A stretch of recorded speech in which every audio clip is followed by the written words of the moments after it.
নমস্কার, হেলথ প্লাসে আপনাদের প্রত্যেককে স্বাগত। রিয়া রয়েছে আপনাদের সঙ্গে।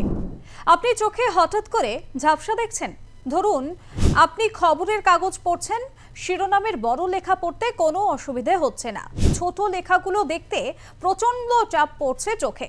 কিছুদিন আগেও এমন হতো না, ভাবছেন কি হলো? আসলে এটাকেই আমরা ক্যাটারাক্ট বলি, চলতি ভাষায় যাকে চোখের ছানি বলা হয়।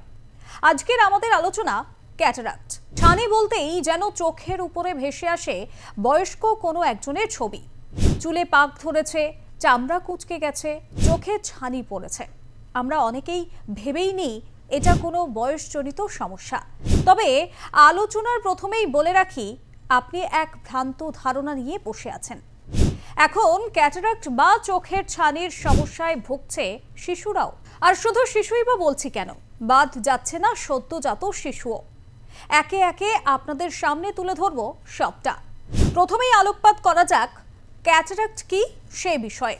এবার দেখে নেব শিশুদের ছানির লক্ষণ কি কি হতে পারে।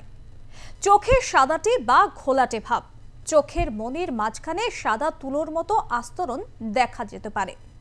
দৃষ্টিশক্তির সমস্যা, শিশুর পড়াশোনার সময় বোর্ড দেখতে সমস্যা অনুভব করতে পারে। চোখের সমস্যা, শিশুর দৃষ্টিশক্তি কমে যাওয়ার কারণে স্বাভাবিক বিকাশে সমস্যা হতে পারে।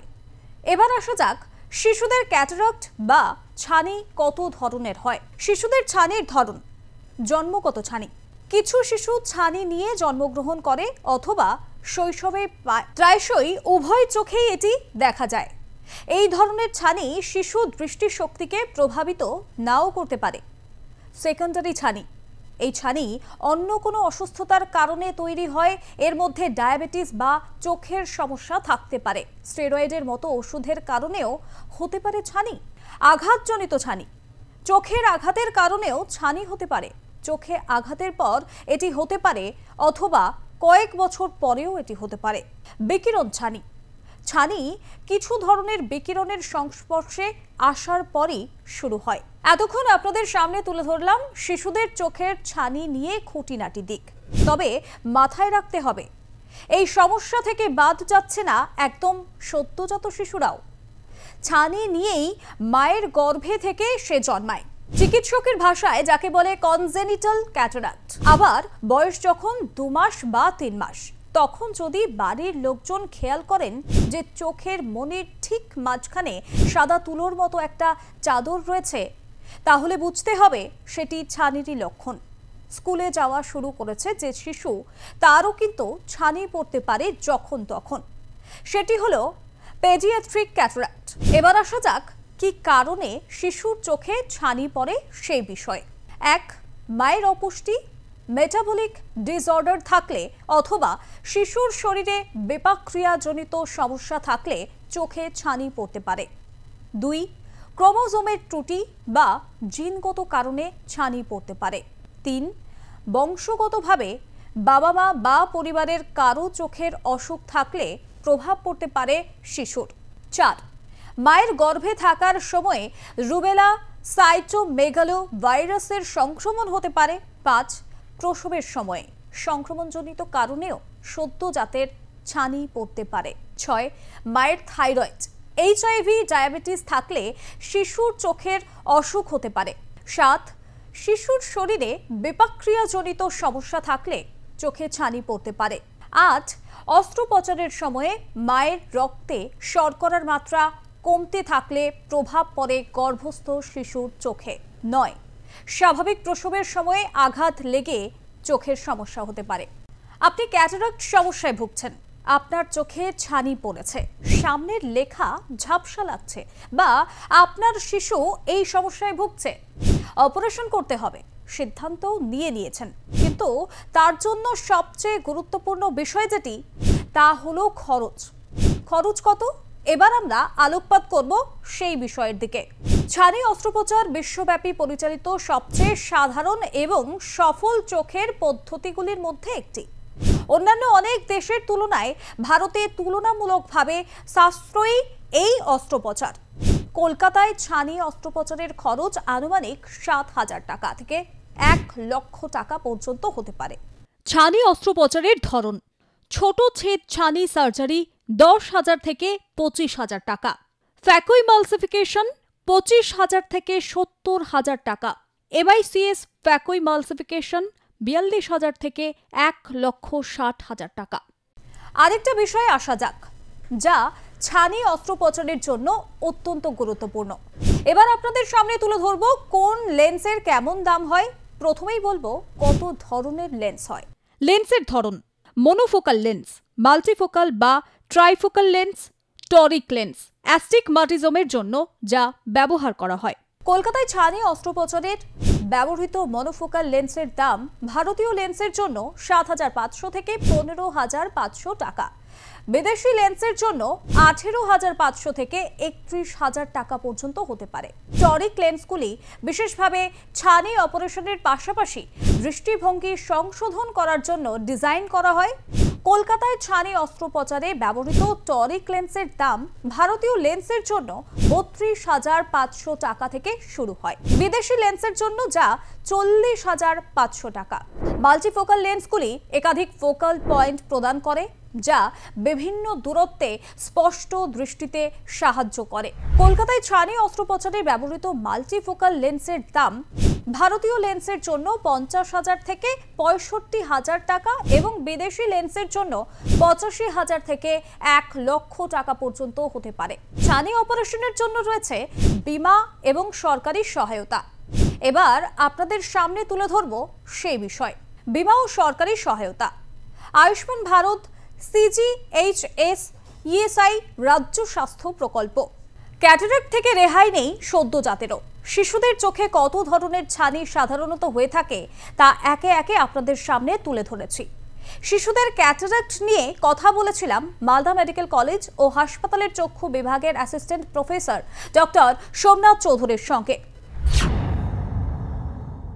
আমাদের রেস, ফ্যামিলি হিস্ট্রি অনেক কিছু থাকে, বাট জেনারেলি আমরা নর্মালি যেটা বয়সজনিত ছানি যেটা পাই সেটাই সব থেকে কমন, সেটাই সব থেকে বেশি পাই। সেটা মূলত বয়স্ক লোকের সমস্যা। একটা নির্দিষ্ট বয়সের পর 50, 55 বা 60 বছরের পর ছানির সমস্যা আস্তে আস্তে দেখা দেয়। কিন্তু শিশুদের মধ্যেও ছানি হয়, এমন নয় যে শিশুদের মধ্যে ছানি হয় না বা হওয়াটা খুব কঠিন। আর শিশুদের মধ্যে ছানি কি কেন দেখা দেয় বলতে গেলে এর জন্য মেন হচ্ছে একটা গ্রুপ অফ ইনফেকশনস আছে, টর্চ ইনফেকশনস আছে, তাতে যেমন ছানি প্রাদুর্ভাব বেশি হয়। কিছু কিছু ক্ষেত্রে সেরকম ফ্যামিলি হিস্ট্রি থাকে, বা কিছু কিছু ক্ষেত্রে আরও কিছু রোগ আছে যার আউটকাম হিসেবে অনেক সময় ছানি আসে। ক্যাটারাক্টের মধ্যে পার্থক্য বলতে গেলে কনজেনিটাল ক্যাটারাক্ট হচ্ছে যেটা জন্ম থেকেই পেশেন্টের মধ্যে থাকছে এবং জন্মের ইমিডিয়েট পরেই আমরা যে ছানিটাকে দেখতে পাচ্ছি। পেডিয়াট্রিক ক্যাটারাক্ট সবসময় যে জন্মগত হবে তা নয়, অনেক সময় ডেভেলপমেন্টাল হয়, অর্থাৎ জন্মের সময় বাচ্চার ক্যাটারাক্ট ছিল না, তারপরে বয়স বাড়ার সাথে সাথে 2 বছর, 3 বছর বা 4 বছর বয়সে আস্তে আস্তে ছানিটা দেখা যাচ্ছে।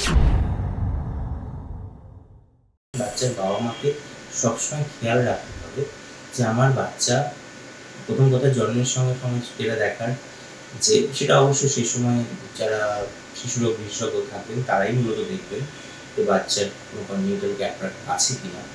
সেটা হয়তো বাবা মার পক্ষে অতটা দেখা সম্ভব নয়, তবু বাচ্চা ঠিক মায়ের দিকে বা কোনো আলোর দিকে বা কোনো শব্দ শুনলে সেদিকে প্রপারলি তাকাতে পারছে কিনা, তারপর আরেকটু সময় পার হলে বাচ্চা সেদিকে একভাবে তাকাতে পারছে কিনা, এবং তার থেকেও যেটা বেশি, যেটা বাবা আমাদের খেয়াল করতে পারবে আশা করা যায় বা খেয়াল করতে পারেন, সেটা হচ্ছে প্রি স্কুল যে চিলড্রেনরা থাকে 3 বছর 4 বছর, এই সময়টাই মুশকিলটা কি হয়ে যায় না, সবসময় তারা হয়তো কোনো ডাক্তারবাবুর সঙ্গে পরামর্শ নেওয়ার সুযোগ থাকে না। কিন্তু খেয়াল রাখতে হবে যে আমার বাচ্চার দৃষ্টি আগের তুলনায় কমে যাচ্ছে কিনা, দূরের কোনো জিনিস, কোনো ক্যালেন্ডার হোক বা কোনো ছোটো জিনিস দেখতে বাচ্চা সমস্যা হচ্ছে কিনা, বা বাচ্চা একদম টিভির কাছে গিয়ে বা ক্যালেন্ডারের কাছে গিয়ে দেখার চেষ্টা করছে কিনা। সবসময় সেটাকে, যেটা আমরা অনেক সময় যে সমস্যাটা দেখি যে বাচ্চা এরকম করেছে কিন্তু বাবা মা সেটাকে বাচ্চার দুষ্টুমি বলে উড়িয়ে দিয়েছে, অত গুরুত্ব দেওয়া হয়। যেমন ধরুন বাচ্চাদের ক্ষেত্রে ছানি অপারেশন করতে সম্পূর্ণ ফুল অ্যানাস্থেসিয়া লাগে, বা কিছু ক্ষেত্রে হয়তো সিডেশন সম্ভব, কিন্তু এই যে অ্যানাস্থেশিয়া যখন লাগবে বা জেনারেল অ্যানাস্থেশিয়া যদি লাগে, অজ্ঞান করতে লাগে, সেক্ষেত্রে তার একটা খরচ অ্যাড হয় এবং তার সঙ্গে বাচ্চাদের এইসব বাচ্চাদের অনেক সময় সম্ভাবনা থাকে যে আরও কোনো শারীরিক জটিলতা থাকলে সেটারও চিকিৎসা করে তবেই হয়তো তাকে বাচ্চাকে অজ্ঞান করার অনুমতি, অজ্ঞান করার ডাক্তারবাবুরা দিয়ে দেবেন, সেটাও একটা খরচের ব্যাপার থাকে। খুব বেশি ব্যয় সাপেক্ষ অপারেশন নয়, তার কারণ আমি এটা আমরা খুব গর্ব সহকারেই বলতে পারি যে ভারতের মধ্যে ছানি অপারেশনের খরচ গোটা পৃথিবীর মধ্যে ন্যূনতম প্রায়। রাজ্য থেকে দেশ প্রতিদিনই স্বাস্থ্য ক্ষেত্রে বিশ্বজুড়ে বৈপ্লবিক নানা পরিবর্তন। কোথাও এসেছে নয়া ভ্যাকসিন, তো কোথাও ম্যাজিক ওষুধ। স্বাস্থ্য মন্ত্রক বা রাজ্যের স্বাস্থ্য দপ্তরের নানা নির্দেশিকা। গত 24 ঘন্টায় কি কি ঘটল স্বাস্থ্য ক্ষেত্রে, তা নিয়েই আজকের হেলথ আপডেট।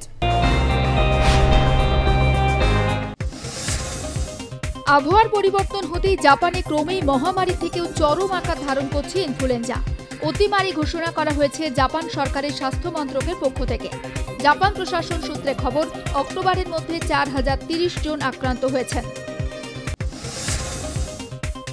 জাপানের সংবাদ মাধ্যম সূত্রে খবর, দেশ জুড়ে 3000 হাসপাতালে 4000-এর বেশি ইনফ্লুয়েঞ্জা আক্রান্তের চিকিৎসা করা হয়েছে।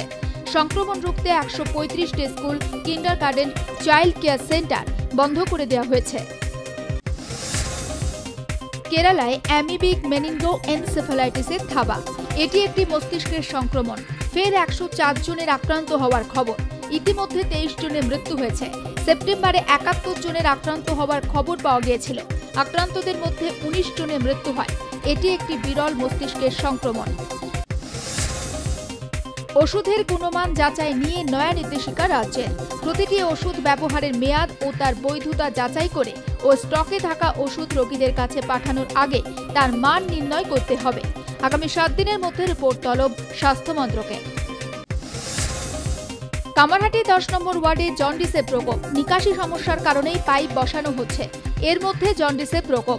ডেপুটি CONH জেলা স্বাস্থ্য বিভাগের পক্ষ থেকে এলাকায় স্বাস্থ্য শিবির। হেলথ প্লাস আজ এই পর্যন্তই। পরবর্তী এপিসোডে দেখা হচ্ছে অন্য কোনো বিষয় নিয়ে।